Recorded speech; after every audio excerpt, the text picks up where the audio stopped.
Assalomu alaykum, hurmatli obunachilar. Bugungi ko'chmas mulkimiz Urganch City'da bo'ladi. 5 etajli domni 4-etajında xonalari alohida 3 xonali kvartiramiz 85 kvadratga ega joyimiz chiqdi. 1-etaji noturar magazin bo'ladi. Qani etajlar turar joy bo'ladi. Mestasini umuman gap yo'q. Balla o'ynash uchun detskiy plashatka hamma vaji uslubyasi bor.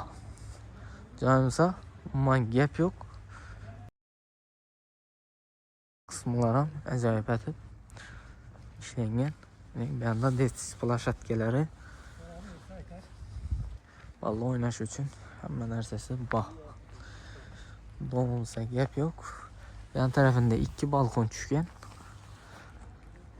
Qancha ichkari qismi bilan ko'rishib tanishib chiqsak. Neyse 4-etajimizga yetib keldik. Her etajda 4 xo'jalikdan ekan. 5 etajli domning 4-etajında joylashgan. Ishlar ham yine zamonaviy demir sifatli ishlardan qo'yilgan. Bismillahirrahmanirrahim.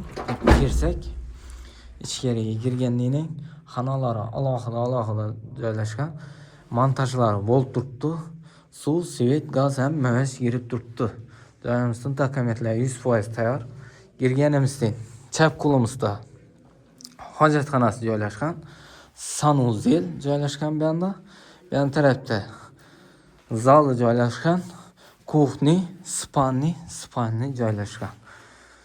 Joyimizda stenalari rona tep-tez olib joylashib turibdi.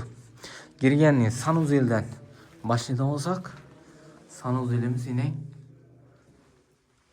kanalizatsiya, suv torbalari hamma narsasi addini joylashib kelib turibdi. Joyimizda elektrik montajlar bo'lib turibdi. Stashkalar tep-tez olib, rona tezlanib, taqlanib turibdi. Joyimizda umuman gap yo'q. Chertujina bir sanuzelimiz. Sanuzelimiz ham yine shuni holda turibdi. Yani zalımıza giradigan olsak, zalımız ulu tushganning aynası yan taraf yo'l yan tarafga qaragan. Aynalari akva aynadan joylashgan. Yine istasan ko'rsatadigan olsam, zo'r sifatlarda solingan. Umuman problemasi yo'q. Böyle yine balla o'ynash uchun detskiy plashatkalari hamma narsasi bor. Dokumentlari 100% tayyor. 84,5 kvadrat metr, почти 85 kvadrat metr. Kvadrat metrleri 1 kvadrat metr 5,5 milyon so'mdan üstüne yegende geliştirip qaytib beriladi xudo xolasa. Bere giradigan olsak, katta bir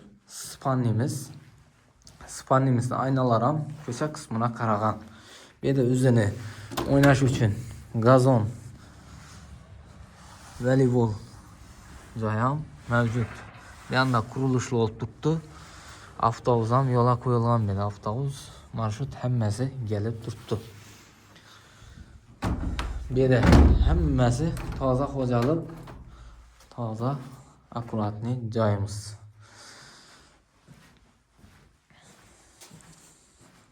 Bo'lgan shpoqlotgani urib, oyoq tagiga plintuslarni qo'yib, eshik aynalarni qo'yib yashab beraverasiz. Xudo xolasa fayzli xonadon bo'ladi. Bu yon tarafga kiradigan olsak, spannimiz ham ulu tushgan. Bu yonda balkoni bor. Joyimizda 2 balkoni bor. Kuxnida и bedek spannida. Neng beri ataplinalari torba qo'ysangiz bo'ladi. Ataplinasi. Neng bu yon taraf balkon tarafi. Balkon ham ulu qolgan. Neng quyosh tushib turadi. Ajoyib bo'lib taqlanib. O'ynash uchun balla o'ynash uchun detskiy plashatkalari zakonlari taqlanib turibdi. Joyimizda kvadrat metr 5,5 milyon so'm. Hurmatli obunachilar, Yan taraf giradigan olsak, kuxnimiz. Kuxnimisi uchochkilar ham qo'yilgan. Gaz uchochkiklari montajlar bo'lgan deb aytib o'tdim. Yine suv uchochkilar ham girib turibdi joyimiz. Yine ajoyib bo'ldi.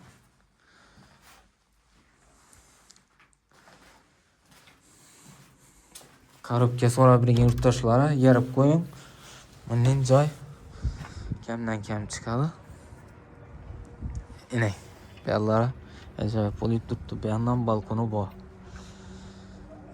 Joyimiz arka qibla solingan joy. Joyimiz skvoznoy joy. Mesela kanala abone bo'lish yoddan chiqmasin. Yurtdoshlar yarib qo'ying. Shuni joy korobka so'rab berganlari sog' olun, salomat olun.